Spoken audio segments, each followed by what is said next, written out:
Hi guys! Welcome back to my channel. So ngayon ituturo ko sa inyo kung paano natin ma-access yung mga DepEd printable materials.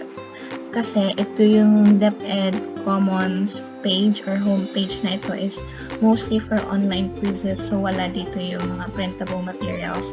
So nakuha ko yung link na to sa isang Facebook group at kinopya ko. So ngayon gusto ko namang i-share sa inyo para magkaroon din kayo ng access. So let's start.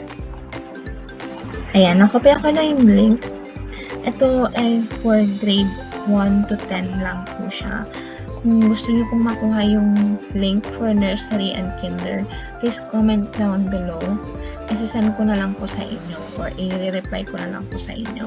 Kasi hindi po magkakasya sa description box lahat ng links. But anyway, I will try my best para i-summarize na lang po yung mga links na available. So, ayan. Kapag na-open nyo na po itong link na to, ito po, yung pinaka-link niya. I-route kayo sa free homeschool lesson materials. So, sa WordPress po ito. Hindi po ako yung owner nito, pero salamat na lang din po sa may gumawa nitong mga worksheets na ito para sa ating mga estudyante. So, thank you so much po and pwede po natin i-share ito sa iba para magkaroon din po sila ng access. Ayan. So, tulad nitong sa grade 1, click nyo lang yung hyperlink. Meron din po siyang iba't ibang subjects like English, Math, Filipino. So, para ma-access natin siya, click nyo lang ulit yung drive or yung hyperlink. Ayan.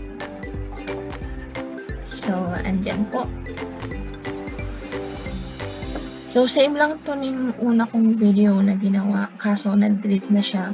I think na-delete na siya nung may sariling or yung original owner. So, ngayon, buti na lang at merong uling nag-share ng gantong link para ma-access natin. So, ayan. Tulad na lang sa ibang grade levels.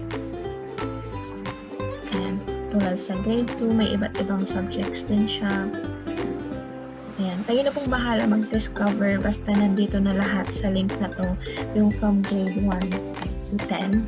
Tapos kung gusto nyo siyang i-print, and click nyo lang ulit.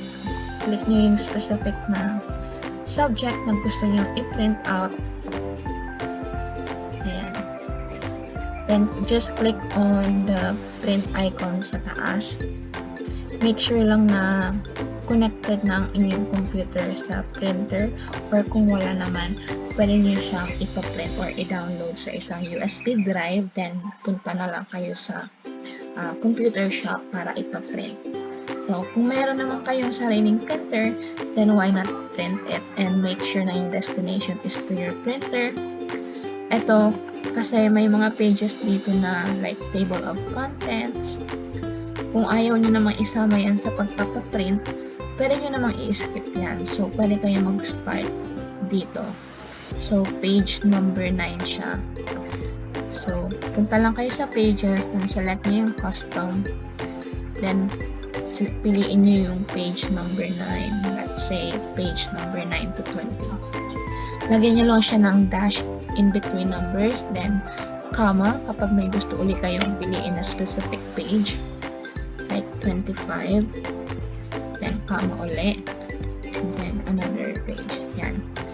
So, makikita nyo yung mga selected na page numbers ninyo is nandito sa left side na to at mare-review nyo kung tama ba yung mga pinili yung mga page na gusto nyo ipaprint. So, ayan. Just click on print kapag decide na kayo kung anong pages ang gusto nyo ipaprint. So, ganun lang po siya. Ayan. So, kayo na pong bahala. So, kung para po dun sa nursery, meron po kasi akong link dito. Hindi ko siya ipakita sa video. Pero, ilagay ko na lang po sa description box para sa nursery and kinder. Kung may mga katanungan din po kayo, wag po kayong mahiya na i-comment po sa ating comment box. And then, I will try my best po na sagutan po lahat ng inyong mga questions.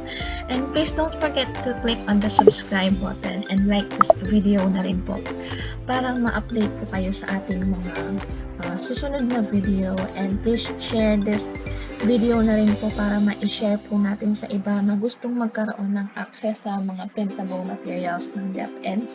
Lalong-lalo na po ngayon kasi yung ibang links na nakikita natin online is hindi na po siya accessible, and yung iba po is parang deleted na yung mga links or yung mga documents. So, ito po available pa po to.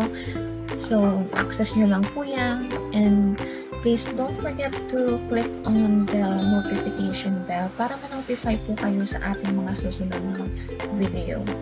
Thank you so much for watching. Have a great day.